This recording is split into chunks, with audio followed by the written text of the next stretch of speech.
Fala, meus queridos padawans, aspirantes a engenheiros, guardiões, do que restou da nossa sociedade, que é o pessoal que gosta das exatas, né? É o que está faltando para esse país. É o pessoal que tem gosto pela matemática, o pessoal que tem gosto por cálculo, né? E a gente vai ver hoje uma das aplicações que eu acho mais interessante da nossa disciplina de sinais e sistemas, que é o teorema da amostragem. A gente vai começar a ver um pouquinho sobre o teorema da amostragem e entender como que ele está intimamente relacionado com a minha senoide discreta, tá? Na aula passada a gente falou e discutiu sobre a exponencial discreta, que é a função gama na n, tá? Essa função gama na n, o meu gama pode ser qualquer número complexo, tá? Então, o gama é complexo. E a gente viu na aula passada casos em que o gama é real, tá?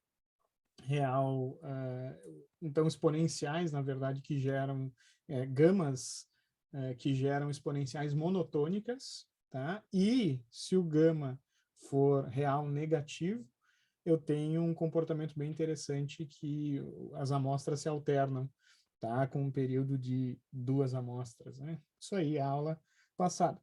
E a gente começou a estudar o caso em que o meu gama de fato é complexo e eu iniciei a dedução assumindo, tá? Gama é complexo e eu vou chamar ele de R. Eu até chamei com outro nome na aula passada, mas eu vou começar a usar os nomes de fato que a gente usa. R e na J omegazão, tá? Então, esse gama aqui é um número complexo que tem módulo, o módulo de gama é igual a R, e o argumento, a fase do gama, é igual a omegazão, tá? Por exemplo, se eu digo que o gama é igual a 1 mais J, tá? Esse gama, eu posso escrever a função 1 mais J na N? Posso. É uma opção. Mas é mais conveniente, a gente vai ver, escrever esse gama na forma polar. E na forma polar, eu vou ter que calcular o módulo. Tá? Então, para esse carinha aqui, o módulo 1 mais J é raiz de 2, né? Porque é 1 ao quadrado mais 1 ao quadrado, na parte real ao quadrado mais parte imaginária ao quadrado, tira a raiz, vai ficar a raiz de 2. E o argumento desse número complexo, ou seja, a fase dele, o ângulo que ele forma com o eixo real, vai ser, pode ser até feito por inspeção isso, 45 graus ou π sobre 4 radianos. Tá? Eu sempre gosto do exercício mental, ou não, isso aqui não é propriamente um exercício mental, de desenhar. Imagina não, né? Coloca a localização dele no plano complexo e vocês vão ver que esse gama, por exemplo, 1 mais J, ele vai ter módulo, deixa eu até... Ele vai ter módulo raiz de 2 e fase 45. Então, eu tenho raiz de 2 a distância desse ponto até a origem, e o ângulo que essa carinha faz com o eixo real, positivo, né, é 45 graus. Então, deixa eu botar até uma cor diferente. Então, tá aqui o meu gama, tá? Que é 1 mais J, ou, mais bonito de escrever, raiz de 2 e na J, π sobre 4. Funciona também, tá? Então, vamos imaginar, ou vamos estudar o que acontece quando eu plugo essa raiz aqui lá na função gama na n. Depois eu vou trazer para esse exemplo aqui, tá, pessoal? Então, se eu tenho x de n igual a gama na n com gama igual a r e na j omegazão na n, isso aqui é r na n e na j omegazão na n. A gente já está quase chegando onde eu parei na aula passada, né? O fato é o seguinte, ó. Isso aqui parece gama, isso aqui é um R. R. Tá? Isso aqui é um R. Tá? Ficou horrível, eu sei, perdão. Então, R na N E na J ômegazão vezes N. Vamos começar a dar nomes, tá? Esse ômegazão a gente vai chamar de frequência discreta, vocês já vão entender o porquê. Tá? R na N vai ser de fato o módulo. Uma coisa, pessoal, o R, tá? O módulo de um número complexo vai ser sempre real. Então, o R vai ser sempre um número real. Tá? Se R é um número real, tá? Se o R for... número real é positivo, né, pessoal? Porque eu tenho a raiz da soma de 2 quadrados. Então, se o R for menor do que 1, então, se R for menor do que 1, o que vai acontecer? Esse termo decresce, como a gente estudou no gama na N com gama real. Tá? A envoltória aqui, ela vai, deixa eu fechar aqui meu WhatsApp, que estou compartilhando o áudio, né? Então, se o meu R tem o módulo, perdão, é menor do que 1, porque o R já é um módulo, né? Esse termo aqui, ele vai decrescer, não importa, inexoravelmente ele vai decrescer. Se o R for maior do que 1, e essa parcela que multiplica essa exponencial, ela vai crescer. Monotonicamente, tá? Só que multiplicando por esse infeliz aqui, ó. E é esse infeliz que eu acho importante vocês entenderem. Por quê? Porque eu posso expandir isso em R na N, cosseno de ômegazão N, mais J seno de ômegazão N. Tá? Em outras palavras, E na J ômegazão N é de fato, eu posso usar a equação de Euler para expressar E na J ômegazão N como essa soma, vocês sabem disso. Então, esse sinal, ele vai ser um sinal complexo, ele vai ter parte real e parte imaginária. Tá? Assim como esse sinal aqui, E na J2T, ele também é um sinal complexo, ele tem parte real e parte imaginária. Tá? A gente vai ver que estudar esse carinha aqui, ou pelo menos essas parcelas que compõem, é fundamental. Porque para sinais reais que têm comportamento oscilatório, eu vou ter E na J alguma coisa também. Eu vou ter essa parcela que gera essa oscilação. Só que da mesma maneira que para sinais contínuos, eu vou ter uma soma de modos. Tá? Vou só lembrar vocês uma coisa, né? Se eu tenho E na J ômegazão N mais E na menos J ômegazão N, eu posso dizer, assim como se eu usasse ômegazinho T, que isso aqui, na verdade, é 2 cosseno de ômegazão N. Tá? Então, o que vai acontecer? Sinais que são compostos por exponenciais conjugadas, tá? Dado que esses dois coeficientes que multiplicam essas exponenciais são iguais, na verdade não são iguais, são conjugados, mas enfim, o sinal vai ser real. Tá? Então, quando eu somo, a parte imaginária ela some. Tá? Mas eu tenho que entender como é que funciona o cosseno aqui, para entender que sinal é esse, seja ele complexo ou não. Tá? Isso é fato, tá, pessoal? E eu comecei a explicar na aula passada o cosseno discreto e o seno discreto, tanto faz, né? A onda senoidal discreta, né? Então eu vou pegar e vou cuidar mais, a aula de hoje é sobre esse carinha aqui, entender o que ele é, como é que ele funciona, tá? Então o que vai acontecer? Se eu isolar o problema e disser, eu estou trabalhando com um sinal aqui, x de n igual a cosseno de ômegazão n. Tá? Ômegazão é conhecido como frequência discreta. Ou frequência angular discreta, inclusive, tá, pessoal? E é um pouco diferente, essa frequência aqui, ela é um pouco diferente da frequência ômegazinho que a gente está acostumado, da frequência angular. Tá? Primeiro que ela não é radianos por segundo. Tá?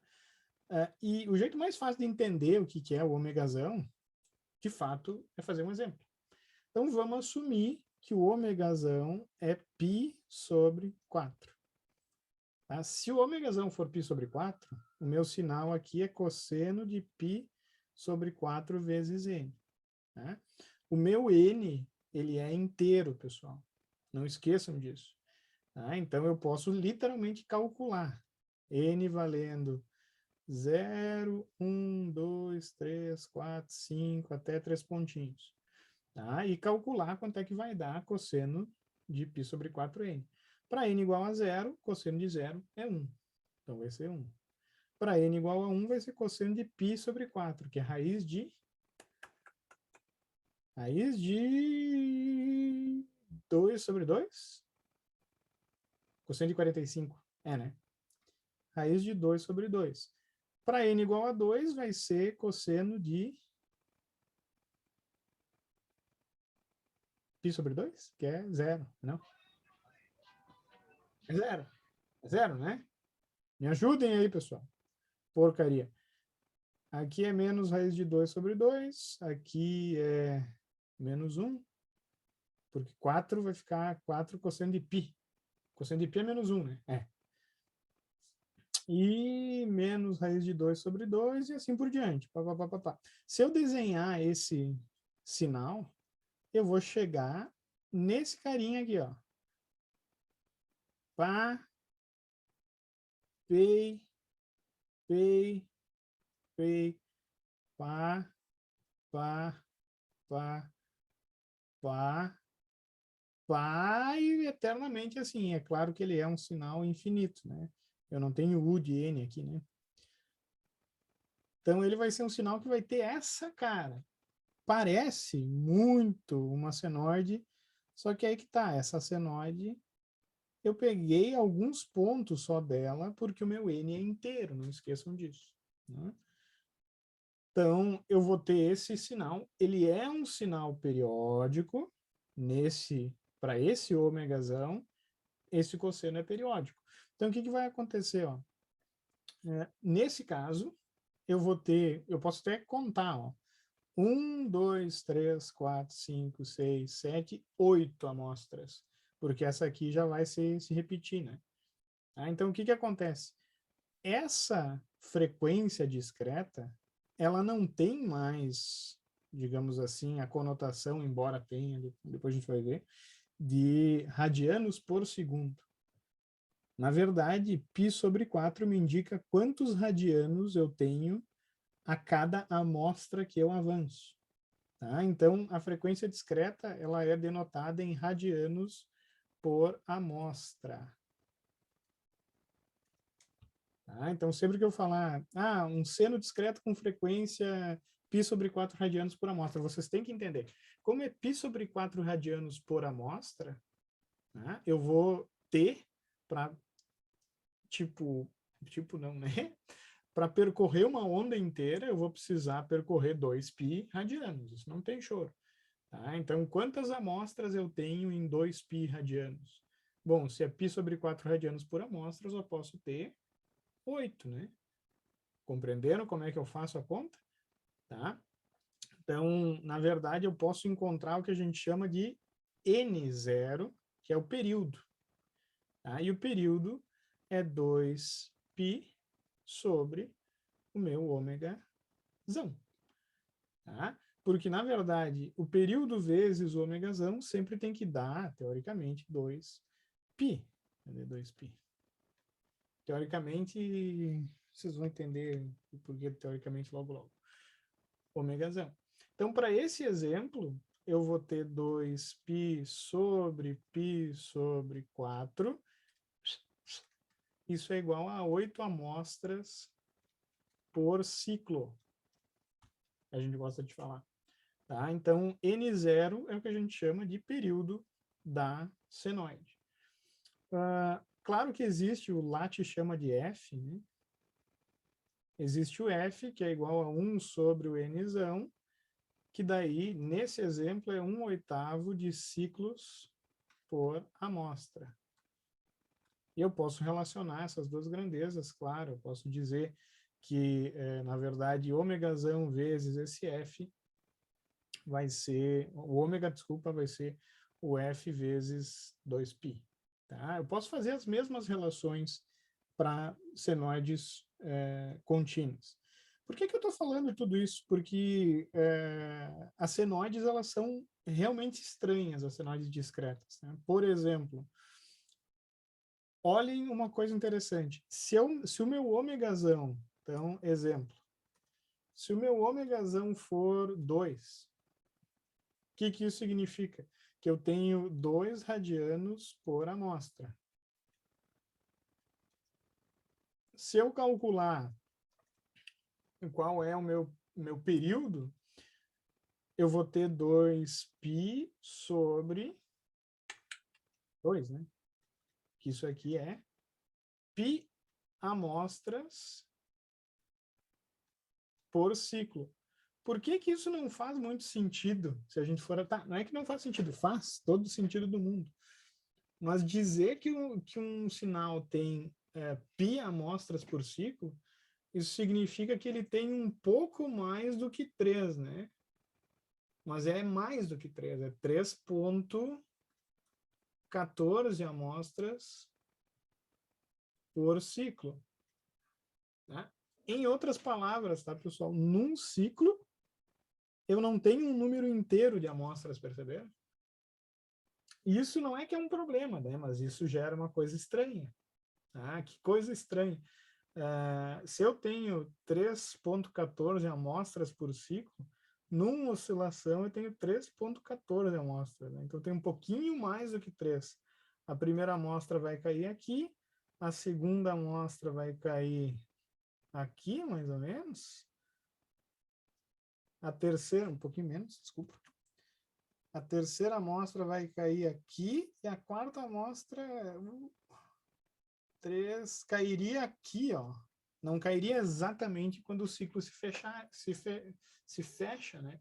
Então, eu teria 1, 2, até com coisinha errada aqui, é 3, né? Aqui, ó. Eu vou ter 1, 2, 3 amostras, só que não vai cair exatamente em cima, né? Então, é 3,14. O que acontece? Né? Isso é bem interessante. Esse é um sinal que não vai ser periódico, pela definição de periodicidade dele. Tá? Por quê? Porque o N é inteiro, né, pessoal? Não esqueçam que o N é inteiro. Em outras palavras, se a frequência discreta, tá, não for alguma coisa de π, pela natureza da função cosseno de x, sendo x qualquer valor, tá, eu nunca mais vou cair num múltiplo de π. Se o meu ômega não tiver π dentro dele, perceberam? Porque o N é inteiro, então eu vou ir 0, 1, 2, 3, 4, 5, 6, 7, até 10. Para N inteiro, se, por exemplo, para ômega 2, eu vou pegar cosseno de 0, cosseno de 2, cosseno de 4, cosseno de 6, cosseno de 8. Só que daí, como eu nunca vou pegar um cosseno que cai em π ou 2π, eu nunca mais, isso é muito interessante, cosseno de 2 vezes n, ele só vai ser 1 para n igual a 0. Para n, qualquer n inteiro diferente de 0, essa função nunca mais vai ter valor unitário. Nunca. E se ela nunca vai ter valor unitário, significa que ela nunca vai se repetir. É bizarro isso, né? Eu acho bizarro, eu sempre acho apavorantemente bizarro isso. Coisa que não acontece para senoides contínuos. Senoides contínuos, pela natureza da variável independente, eu sempre vou ter um sinal periódico. Cosseno de qualquer coisa vezes t vai ser periódico, não importa, desde que qualquer coisa não seja 0, claro. Tá? Compreenderam a primeira estranheza das senoides discretas? Que é o fato de haver senoides discretas que não são periódicas. Elas vão ser periódicas sempre que o meu ômega for π vezes um número racional, tá? Em resumo, tá, pessoal? Então, π sobre 8 vai ser periódico, 84.000 π n vai ser periódico, por mais estranho que possa parecer, mas enfim. Tá? Qual que é a segunda estranheza? E essa segunda estranheza é mais importante, na minha opinião. Tá? Essas senoides, elas têm uma limitação de representação única. O que significa isso? Vou explicar. Ó. Vamos supor de novo um exemplo que a gente estava trabalhando. Cosseno de π sobre 4n. A gente já desenhou o sinal ali, né? O que acontece se eu vou aumentando o ômega? Se o meu ômega, o ômegazão é π sobre 4. Se eu aumento o ômega, é natural para nós, porque a gente está acostumado com a senoide contínua, que aumentando o meu ômega, a frequência dessa onda, ela sempre aumente. Né? Em outras palavras, se eu imagino um cosseno contínuo, tá? E o meu ômega vai aumentando, tá? Esse cosseno ele começa a ser comprimido, ou seja, a frequência ela vai ser cada vez maior. E aí vai vir um exemplo que eu já vou mostrar para vocês. Quando eu estou reproduzindo um som, né, contínuo, se eu for aumentando a frequência, o que vai acontecer? Né? Eu vou percebendo aquele tom cada vez mais agudo. Tá? Só que senoide discreta não tem esse comportamento, por mais estranho que isso possa parecer. Né? O que acontece com a senoide discreta? A senoide discreta, quando eu aumento a frequência, eu tenho um limite em que essa representação ela é válida. O limite de ômega que a gente vai trabalhar, tá? A gente usa normalmente 2π na matemática, mas aqui a gente vai ser π, depois eu explico por quê. Tá? Se eu vou além de π, eu acabo caindo num sinal equivalente. Por exemplo, se eu trabalho com cosseno de π quartos, né? Deixa eu fazer um cálculo rápido aqui, né? E fazer o cálculo simples seria usar 2π mesmo, tá, pessoal? Mas se eu imagino agora que o meu ômega não é mais π quartos, é π quartos mais 2π. Né? Isso aqui é maior, essa frequência é maior, vai ser, deixa eu fazer um cálculo rápido aqui, π quartos, 4, 8 é 9π sobre 4, né? 9π sobre 4? 9π sobre 4, aqui é 8π, 9π sobre 4. Se eu agora estou trabalhando com outro cosseno, que é 9π sobre 4n, e fizer essa tabelinha para esses dois sinais, eu vou verificar que é o mesmo sinal. Né? Literalmente. O que acontece? Eu até vou fazer rapidamente um cálculo aqui para mostrar para vocês. Por exemplo, para n igual a 0, obviamente que eu tenho o mesmo valor. Aqui é o π sobre 4, aqui é o 9π sobre 4. Né? Vai ser cosseno de 0, cosseno de 0 é 1, e cosseno de 9π sobre 4 vezes 0, cosseno de 0 é 1. Agora, o n valendo 1 vai ser cosseno de π sobre 4, que é raiz de 2 sobre 2, e cosseno, só para mostrar para vocês, cosseno de 9 vezes SQRT, aqui é π, né, 9π sobre 4. Ó, miraculosamente, raiz de 2 sobre 2. Raiz de 2 sobre 2. Né? Se eu colocar o n, ó, 2 vezes isso aí, eu vou cair em 0. Né? Então, o 2 vai ser 0 e aqui vai ser 0 também. 3 menos raiz de 2 sobre 2. Então, o 3 é menos raiz de 2 sobre 2, menos raiz de 2 sobre 2. E se eu ficar fazendo isso eternamente e graficar esses dois sinais, eu não vou ver diferença entre eles. Literalmente. Eu não vou ver nenhuma diferença entre esses dois sinais. Eles são o mesmo sinal.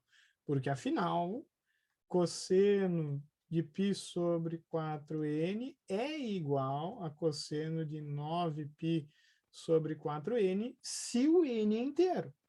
Tá? É o fato do n ser discreto, pessoal, que faz com que essa igualdade ela seja verdadeira. É claro que se o n é contínuo, esses dois sinais não são iguais. Né? E faz um pouco de sentido se tu for avaliar, né? Porque quando eu grafico os dois sinais contínuos, eu vou ter um sinal com uma frequência baixa, que vai ser aqui, aqui, aqui, aqui, parapum. Aqui eu acabei desenhando um seno, tá, pessoal? Desculpa. É um cosseno, mas eu desenhei um seno. Foda-se, vai ficar um seno agora. Tá? Quando eu desenhar esse mesmo sinal contínuo, eu vou perceber esse comportamento aqui. Ó. Vou tentar desenhar da melhor maneira possível, tá, pessoal?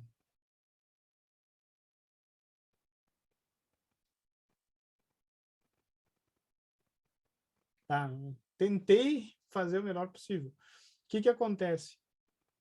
Foi uma coincidência, entre aspas, que essas duas funções elas se cruzam exatamente nos mesmos pontos quando a minha variável for inteira. Tá? Então, se eu pensar em t, eu pensar em n aqui. Tá? Então, na verdade, existe esse sinal contínuo que é diferente. Mas quando eu limito a minha amostragem a intervalos finitos, eu acabo amostrando um sinal. Vamos imaginar que eu estou amostrando. Vamos imaginar o seguinte, eu tenho um sinal no tempo e eu estou amostrando aquele sinal. Se eu amostrar o sinal preto, o azul, no caso, se eu amostrar o sinal azul e o sinal vermelho com essa taxa de amostragem que eu fiz, né? Qual a taxa de amostragem? A taxa de amostragem é esse intervalo de tempo aqui, literalmente. Para o computador, aqueles dois sinais são idênticos e indistinguíveis. Mesmo um sinal tendo uma frequência maior no mundo físico do que o outro. Compreenderam isso? E isso é a chave para vocês entenderem o teorema da amostragem, tá? Entenderem algumas coisas que tem por aí que estão por vir. Né? Por que isso? Porque a minha senoide tem uma certa limitação na representação. E a limitação ela é bem fácil de entender, né? A limitação é quando o meu número de amostras for igual a 2. Porque eu preciso ter pelo menos 2 amostras por ciclo, porque se eu tenho uma amostra por ciclo, não faz sentido, né? Compreender? Não faz sentido ter menos de 2 amostras por ciclo, né? Pelo menos não faz sentido para mim. E, na verdade, o limite da amostragem tem a ver com o círculo unitário, tá, pessoal?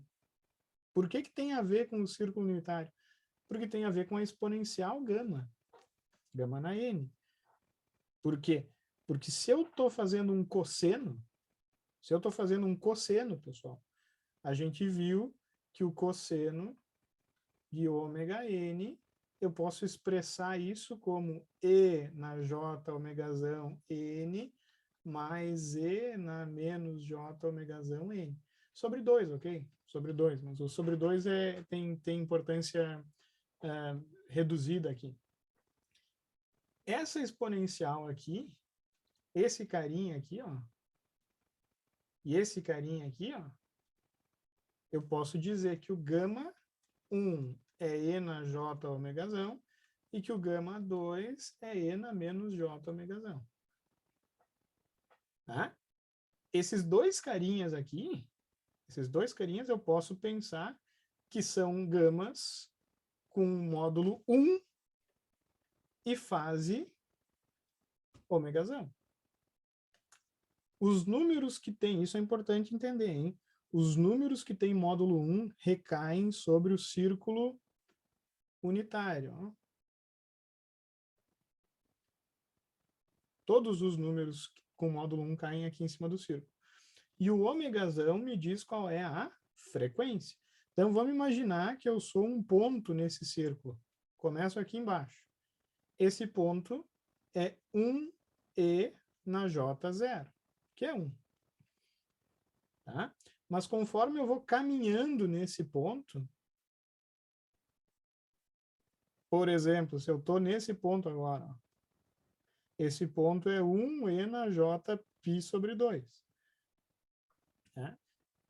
Se eu tenho essa exponencial e a exponencial aqui de baixo, ó, junto, para formar um sinal real, eu tenho, na verdade, o cosseno de π sobre 2n.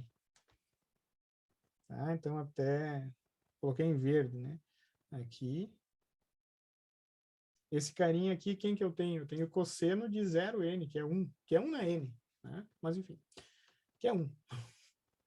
Se eu continuar indo, agora eu vou colocar lá, ó, aqui, ó. Ah, um detalhe, tá, pessoal? Se eu tenho π sobre 2, eu tenho 4 amostras por ciclo. Esse cosseno, ele vai ficar assim, né? Deixa eu usar a cor certa. Já estamos quase chegando no final, tá? Eu prefiro explicar isso aqui em detalhes do que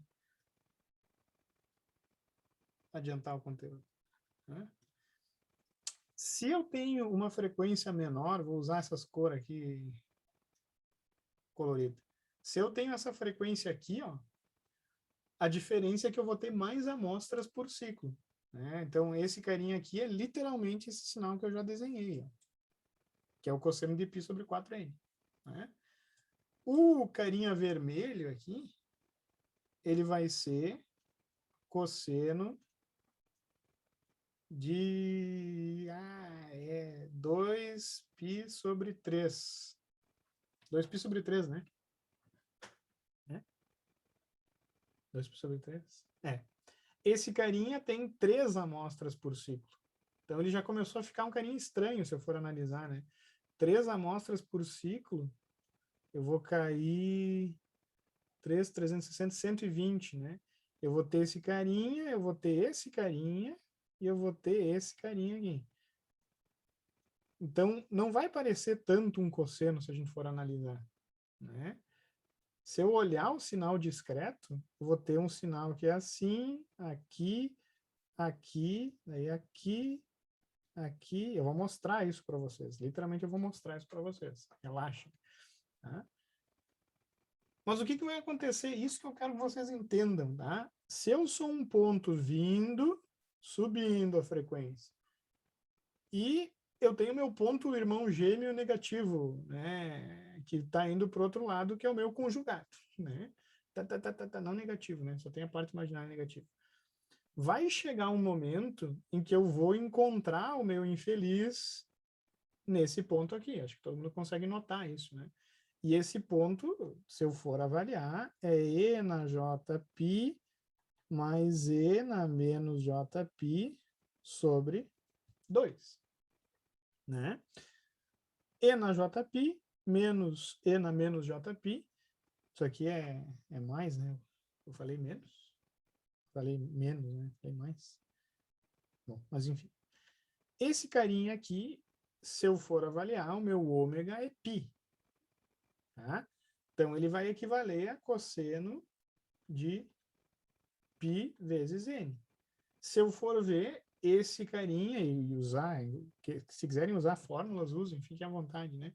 Mas esse é o carinha que tem 2 amostras por ciclo. Né? Se eu for ver como é que ele vai ser literalmente 1 menos 1. 1 menos 1. 1 menos 1. É literalmente menos 1 na n. Tá? Até porque isso aqui é 1. Né? Isso aqui é menos 1. Esse carinha aqui é menos 1. Daí vai ficar menos 1 mais menos 1 na 2, menos 1. Só que isso aqui está elevado na n, né? Não esqueçam disso. Até eu não coloquei n aqui, mas enfim. Já somei aqui, foi uma falha minha, desculpa. E o mais interessante é agora, se eu continuar andando e vier para baixo, o meu irmão ele vai continuar indo para cima. Só que eu já passei por aqui antes, perceberam? Então, se eu continuar dando volta aqui, aumentando o meu ômegazão, eu, na verdade, vou cair em sinais que estão se repetindo. por mais que eu aumente a frequência, eu tenho um limite de representação e esse limite é 2 amostras por ciclo. Eu sempre, quando eu olhar um sinal discreto, uma senoide discreta, eu vou ter pelo menos 2 amostras por ciclo. Pelo menos. Né? E eu vou mostrar o que acontece quando eu continuo aumentando a frequência aqui para nós. Mas antes de pensar nisso e mostrar para vocês, né, eu quero que vocês entendam uma coisa. Bem interessante também. Se eu tenho um sinal, uma senoide contínua, seno de ômega t, que eu posso até pensar que é seno de 2π ft. E esse sinal, que é contínuo, eu vou amostrar com t igual a n vezes ts. O que é isso? Significa que eu vou pegar pontos do sinal com um intervalo de ts segundos. Então, eu vou esperar um pouquinho, amostrar. Esperar mais um pouquinho, amostrar. Esperar mais um pouquinho, amostrar. E assim por diante, com um intervalo de ts segundos. Aqui é t. Mas quando eu amostro o sinal e vou para o meu tempo, para o meu n, aqui eu não vou mais ter tempo, eu vou ter as amostras. Amostra 0, amostra 1, amostra 1, amostra 2, blá, blá, blá, assim por diante. Tá? Isso é que a gente chama de amostrar o sinal. Qual que é o grande problema da amostragem, pessoal?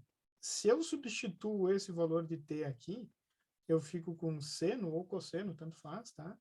De 2π vezes f vezes nts. TS é o período de amostragem, que eu posso escrever em termos da frequência de amostragem como 1 sobre fs. Então, meu seno vai ser 2π vezes f sobre fs vezes n. Tá? O que acontece, ó, pessoal? Esse infeliz aqui é literalmente o meu ômegazão. Então, o meu ômegazão é igual a 2π f sobre fs. Só que a gente viu que esse carinha aqui tem uma limitação de representação dada por π. Mais ou menos π, mas eu gosto de pensar em π, né? Então, o que significa? Significa que eu tenho que manter o ômegazão menor do que π se eu quero representar direito esse sinal que tem uma frequência f. Por que representar direito? Porque se porventura o meu ômegazão é maior do que π, eu acabo amostrando o sinal como eu fiz aqui, ó. E aquele sinal que tem uma frequência muito grande para minha frequência de amostragem vai parecer um sinal que não tem a frequência de fato, que equivale a outro sinal. Tá? Isso estabelece um limite para a frequência de amostragem que tem que ser obedecido em aplicações, conhecido como a frequência de Nyquist, tá? Nyquist, vírgula, tá? Né? Que é a base do teorema da amostragem. O que significa? Buenas, se eu preciso manter minha frequência discreta π no máximo, eu posso achar uma equação do limite da amostragem, que é π igual a 2π f sobre fs. Eu vou cortar o π. O que vai acontecer? Ó? fs tem que ser igual a 2f no pior caso. Por quê? Porque a gente viu que esse carinha ele tem que ser menor do que π, né? Então, fs, né, menor do que π.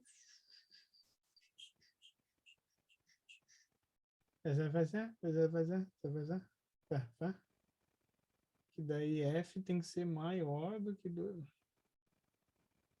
Espera aí. P.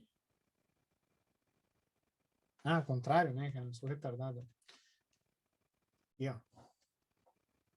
Viajei total. Maior. Quase que errei. Então, fs vai ter que ser igual ou maior do que 2 vezes a frequência do sinal que eu quero representar. Se eu não obedeço esse teorema, coisas estranhas acontecem. Na verdade, eu perco a minha representação do sinal, tá, pessoal? Eu não consigo mais representar aquele sinal. E é isso que eu vou mostrar para vocês no exemplo que eu preparei no MATLAB. Observem, né? Eu vou explicar antes de executar. O que eu faço aqui, ó, pessoal? Eu estabeleço uma frequência de amostragem de 10 kHz.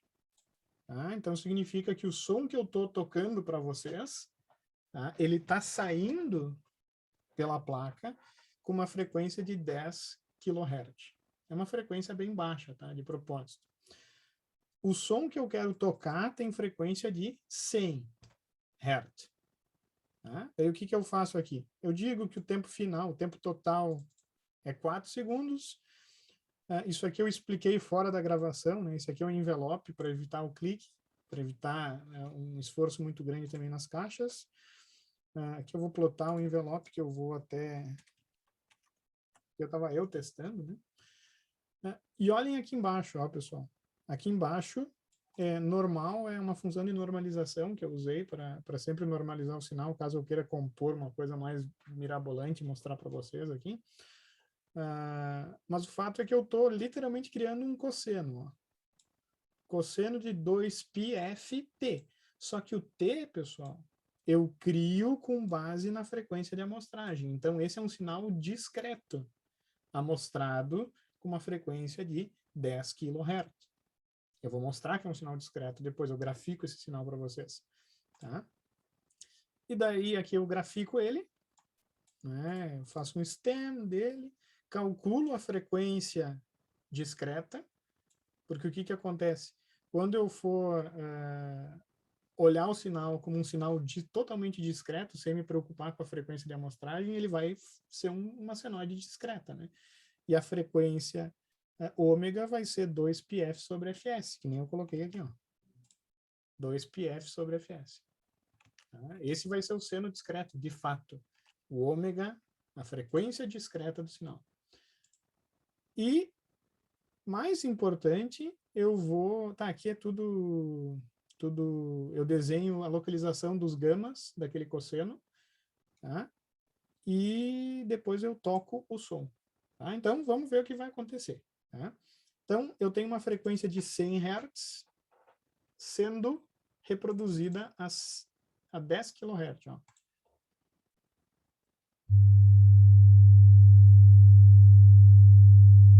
Conseguiram ouvir aí, pessoal?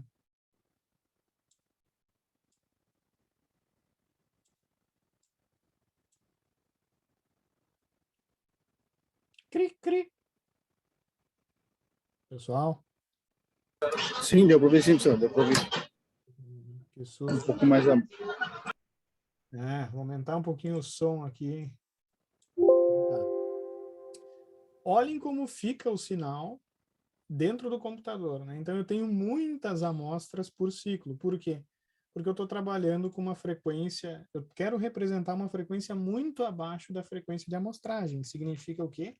Que eu tenho como a minha frequência fica muito baixa, eu tenho 0,062 radianos por amostras, eu tenho várias amostras até fechar um ciclo da minha senoide. Tá? Tá aqui a localização dos gamas. Né? Eu posso, inclusive, calcular qual que é o meu número de amostras por ciclo, que eu acabei esquecendo, né? Que é 2 vezes π dividido por ômega. Eu tenho 100 amostras. Não é muito difícil, né? Na verdade, vai ser... É só a divisão. Né? Mas, enfim. Eu tenho 100 amostras para fechar uma onda. Vou aumentar, então, a minha frequência agora para 1000. Vai começar a ficar ruim o som, tá, pessoal? Então, cuidado aí, se preparem. Começa a ficar meio chato, porque muito mais... Vocês vão ver.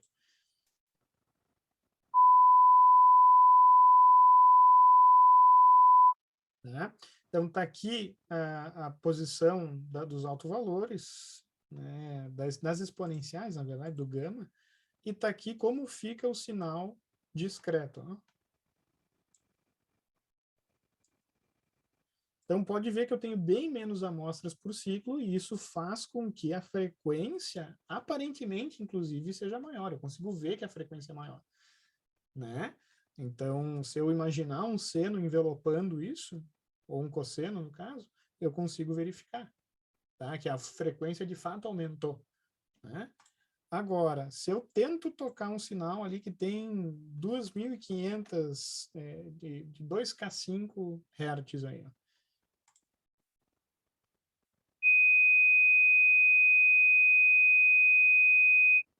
Eu literalmente caí no π/2, né? Eu vou ter, se eu for ver qual que é a equação discreta do sinal, eu vou verificar que é cosseno de π/2 vezes n, ou seja, eu vou ter 4 amostras por ciclo nesse sinal, olha só. Então, eu tenho 1, 0, menos 1, 0, 1, 0, menos 1, tá? Soa bem, tá tranquilo. Vamos aumentar um pouquinho mais. 3.500.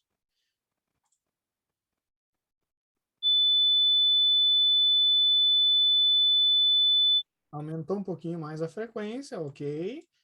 E o sinal ele começa a ficar meio chato. Não sei se vocês conseguem ver, ó, mas eu consigo inclusive ver o que eu não é isso, tá, pessoal? Longe disso. Mas eu gosto de pensar que são tipo subharmônicas, né? O sinal, ele é aqui, ele vai ter uma amostra aqui embaixo, aqui embaixo. Daí aqui já é o segundo ciclo. Aqui já é o terceiro e assim por diante. Só que daí, como eu não caio em valores exatamente iguais, eu começo a ver esses padrões. Não sei se vocês enxergam, eu enxergo, mas enfim. Eu vou ir para 4.500. Estou muito perto do limite, hein? Muito perto. Tá? Então, de novo, aqui eu vou ter 2π/ω. Eu tenho 2,22 amostras por ciclo, né? Então, tenho uma, duas, aqui já é o segundo ciclo, daí assim por diante, tá? O que vai acontecer agora? Eu quero que vocês notem o tom que vai ser tocado. Ó, 4.500. Vou até tocar de novo 4.500. Né?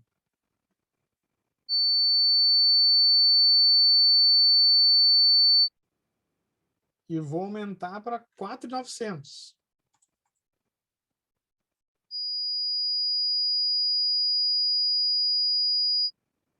Deu para ouvir, inclusive, aquela subharmônica que eu falei para vocês, que ele fica meio que dá um tremolozinho, né? Mas aumentou um pouquinho a fundamental, né? Deu para ouvir que aumentou um pouco. Se eu for para 5.900, a tendência é que aumentaria o tom, né?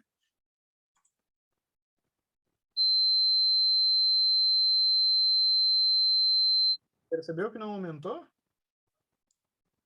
Se eu aumentar aqui de novo a frequência, eu estou voltando no ciclo. Vocês notaram, né?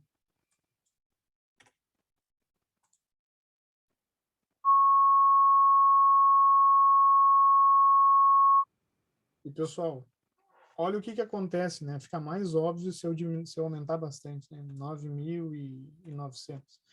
Se eu pegar a frequência de 9.900, ó, eu estou de volta no 100, pela primeira. Tá? Só que aí que tá. Em teoria, eu queria representar uma senoide que tinha uma frequência muito maior, só que eu não consigo, tá? Devido à limitação da minha amostragem, devido ao limite da frequência, conhecido como frequência de Nyquist. Vocês perceberam que a coisa funcionou relativamente bem até 5.000 só. E depois eu comecei a me repetir, né? Depois de 5.000, se eu aumento, essa frequência vai soar como a 4.000.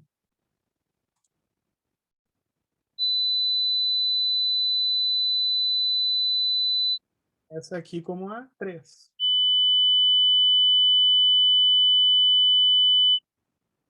Essa aqui como a 1.000.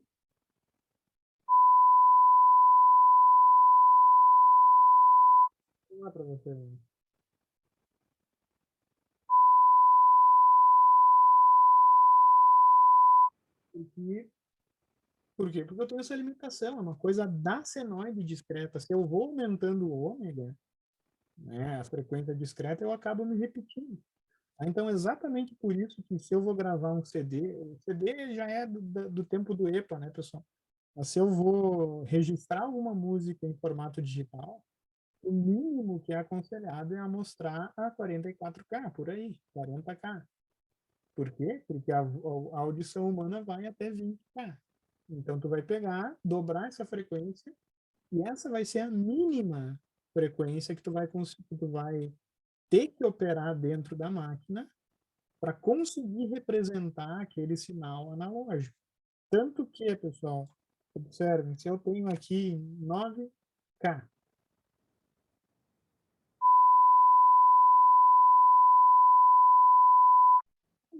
se eu amostro a 20 kHz, eu consigo tocar. Ó.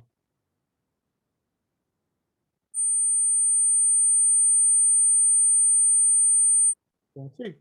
Mas a 20K eu não vou conseguir mais reproduzir 11, porque eu passei daquele limite 2 vezes a frequência. Isso aqui vai soar exatamente igual a 9K.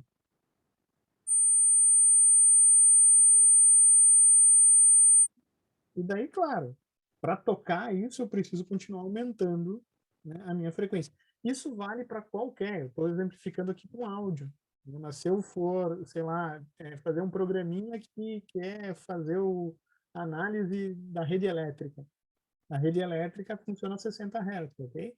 Mas tem algumas componentes de frequência que não é 60 Hz puro. Eu tenho a terceira harmônica, que é muito forte, que vai a 180. Tem as harmônicas ímpares, então se aconselha aí a trabalhar mais ou menos pensando, né, até a 13ª harmônica para mostrar com qualidade, né? Então, 13 vezes 60, 780 é o limite dos sinais que eu quero representar. Bom, se 780 é o limite dos sinais que eu quero representar, a minha frequência de amostragem tem que ser o dobro disso, no mínimo. No mínimo. Tá? Então, eu já defino que o meu microcontrolador, o meu chip, ele vai ter que ter, no mínimo, uma capacidade de amostragem aí de 1.500 Hz. Se aconselha aí é bem mais, né, pessoal? Fique claro. Tá? Eu espero que vocês tenham entendido isso e o teorema da amostragem. Tem N exemplos e N formas de se estudar, tanto para representar sinais de saída quanto para amostrar sinais do mundo real, né? Mas vocês vão ter uma cadeira só para isso, que é DSP. Mas eu quero que vocês entendam que tudo tem origem no estudo da exponencial discreta, do cosseno e do seno discreto também, porque são exponenciais, né? Um seno e um cosseno, eu já até dei a boa para vocês, tá? Para fazer eles, né, eu preciso de gamas que estão no círculo unitário, literalmente. Então, o meu, vamos ser, se está no círculo unitário, é uma exponencial, né? J alguma coisa. Tá? Claro, eu posso representar isso na forma retangular? Posso. Né? Eu posso dizer que é raiz de 2 sobre 2 mais j raiz de 2 sobre 2 na i, mais raiz de 2 sobre 2 menos j raiz de 2 sobre 2 na i. Esse sinal aqui, ele é duas vezes um cosseno de π sobre 4n. Só que é uma bosta, né? Uma bosta representar com parte real e parte imaginária. Isso aqui é muito mais fácil de trabalhar na forma polar. Né? Então, a gente vai optar, quando a raiz for complexa, trabalhar na forma polar. Por quê, pessoal?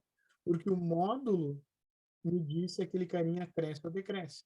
E a fase me dá literalmente qual vai ser a frequência discreta daquele sinal. Tá? É quase a mesma coisa para sistemas contínuos, mas não é. Tá? Então, exige aí que vocês treinem, que vocês desenhem, que vocês realmente dediquem um tempo aí extra, né, lendo o LAT, né, revendo as aulas, para entender bem a exponencial gama na n. E o último caso de estudo, que é quando o meu gama não está no círculo unitário. Aí eu até vou aproveitar, eu tenho 3 minutos de aula. O que vai acontecer se eu tenho esse tipo de raiz aqui, ó? Eu tenho esse carinha aqui, ó, fora do círculo, mas complexo. Qual vai ser o comportamento dessa raiz frente, comparado com essas aqui, por exemplo?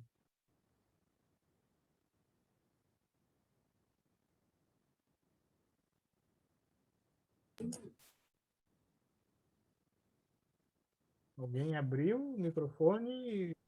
Professor, eu não vi onde que o senhor estava mostrando. Fora do círculo unitário. Unitário, exatamente.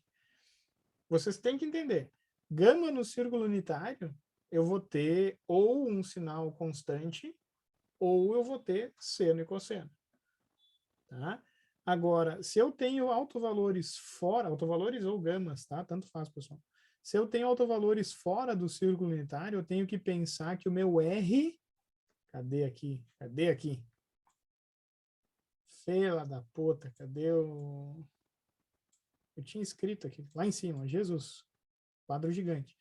Que o meu R, que é o módulo, é maior do que 1. Se o R for maior do que 1, esse carinha aqui, ele vai crescer. Tá? E o meu sistema, a saída, se isso for uma saída de um sistema, ou se for um sinal, tanto faz, o meu sinal vai crescer, só que crescer oscilando. Agora, se eu tenho esse alto valor dentro do círculo, o módulo vai ser menor do que 1. Consequentemente, esse termo vai cair. Né? E eu vou ter um carinha que tende a zero oscilando. Tá? Então, o que a gente pensava em semiplano direito e semiplano esquerdo para exponencial e na lambda t, aqui eu vou fazer o mesmo raciocínio, só que para fora e para dentro do círculo unitário. Entender isso, como essas exponenciais se relacionam com as outras, é parte bem importante para a gente ficar íntima dessas exponenciais. E se a gente não ficar íntima das exponenciais discretas, né, se não ficar íntimo delas, vai ser complicado. Já vou alertar vocês. Tá? Por isso que eu gastei 2 horas só falando sobre essas baboseiras, que é bem importante. Tá bom? Valeu então, pessoal. Beleza? Beleza. Nossa, esse quadro ficou horrível, hein? Parece sei lá. Até mais, pessoal. Ninguém tem dúvida? Tá tudo tranquilo? Professor, tem alguma previsão do nosso trabalho? Oi? O cronograma? Acho que o senhor não tinha estabelecido uma data definida. Tinha. Deixa eu ver aqui. Só para mim saber o dia do meu falecimento. Começa aí pra morrer, não sei nem o que eu trabalho. Isso assim, tem que ter convicção. Pera aí, deixa eu errei assim, pera aí.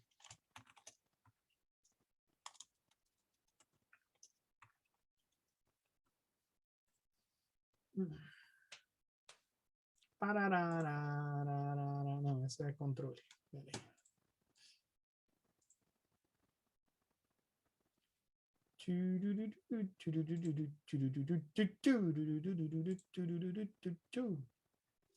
Hoje é dia 22, né? O primeiro trabalho só vai ser postado ali depois da 9ª semana, ali depois do dia 29. Tá? É provável que eu lance ela na sexta-feira, aqui no máximo na quarta-feira que vem. Então, é provável que seja na 10ª semana, depois que a gente finalizar o conteúdo aqui, tem a coluna da direita. Ó. Tá? Então, finalizou aqui, né? Tá nesse material aqui, explicado. Ó. No cronograma é possível observar colunas indicando o conteúdo que cada trabalho irá contemplar.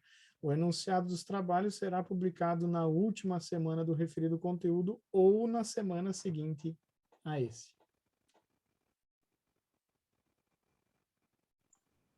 Tem ideia já do tempo que vai ter para fazer? Uma semana.